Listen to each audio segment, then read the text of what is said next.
Саламатсыздар ма?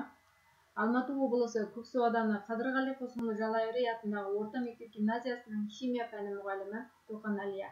Менің бүгінгі тақырыбым химия пәнін оқытудағы функционал сауаттылықты және креативті ойлауды дамытуға арналған тапсырмалар.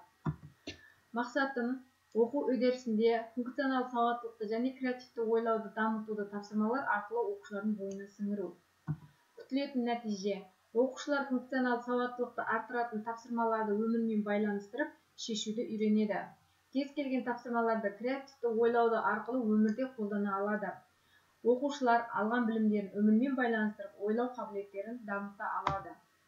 Енді тапсырмаларға көңіл аударатын болсақ, бірінші тапсырмада мен қысқаша айтып кетейін. Бұл жерде белгісіз металл туралы айтылады. Ол жерде осы металдың өзіміздің қазақи дәстүрге өте кеңінен қолданатыны, яғни әшекейлер ретінде, ыдыстар ретінде қолданатын, және сәби дүниеге келген кезде өмірі осы металлда жарқын болсын деп, осы металдан жасалған теңгелермен шомылдыратыны туралы текстте айтылған. Және осы текстке байланысты сұрақтар берілді. Қарап отырсаңыздар, бірінші тапсырмада бұл қандай металл? Екінші Б тапсырмада тест нұсқасы берілген. Бұл тақырып металдарға арналған тақырып болғандықтан металдарға байланысты тест нұсқасы берілді. Б тапсырмасында иә және жоқ нұсқасы осы тақырыпқа сәйкес беріліп отыр. Келесі екінші тапсырмамызда теңіз тағамдарының ішіндегі ең пайдалысы әрі қол жетімдісі теңіз орамжапырағы. Бұл көкөніс танымал болғанымен, оны көпшілік аса ұната бермейді. Себебі оның дәмі жағымсыз, түрі өзгеше. Көкөністің ламинария деген аты бар. Бұл ламинария теңіздің түбінде өсетін теңіз балдыры, оның ұзындығы шамамен 20-30 метрге дейін жетеді.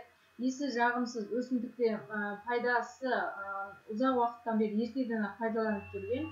Яғни Ирландия мен Үндістан елдерінде ламинарияның көмегімен туберкулез, пневмония, тағы сол сияқты өкпе ауруларын емдеген. Ежелгі Қытайда ламинарияны буын ауруларына қарсы пайдаланған. Ламинарияның адам ағзасына белгілі бір элементтің жетіспеушілігіне, артық салмақ, анемия, тағы басқа аурулардың алдын алу мақсатында қолданған. Енді осы текстке сай балаға бірінші тапсырма А тапсырмасында теңіз орамжапырағындағы ламинарияның құрамындағы адам денсаулығына маңызды элементі қандай элемент екенін анықтайды. Келесі тапсырмада тест нұсқасы түрінде беріледі. Осы теңіз орамжапырағы ас үйде ғана емес, бізде 4 нұсқа берілген, яғни косметологияда және фармацевтикада қолданады. Ламинарияның ұнтағын иммунитетті күшейтуге, дәрілерге қосады, немесе жарақатқа қарсы төтеп беретін майларға, биологиялық белсенді қоспаларға қосады.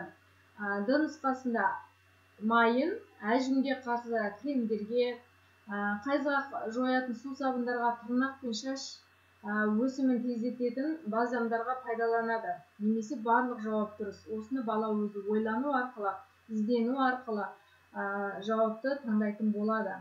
Келесі С тапсырмада амин қышқылдарына бай көкөніс, ет жемейтін, кейбір тағамдарға аллергиясы бар жандарға өте пайдалы.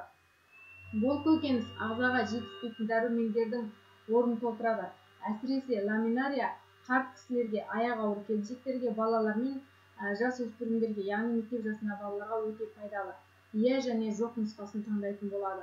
Бұл жерден балалар өзіне керекті мәліметтерді ала отырып, өздерінің ойлау қабілетін арттыруға өте үлкен көмегін тигізеді.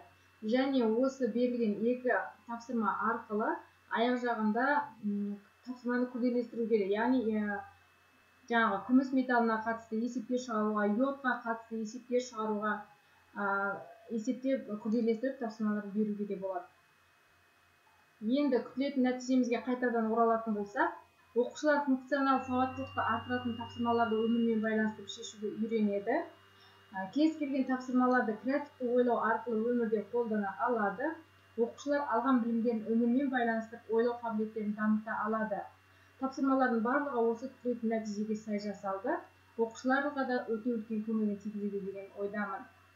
Назарларыңызға рахмет.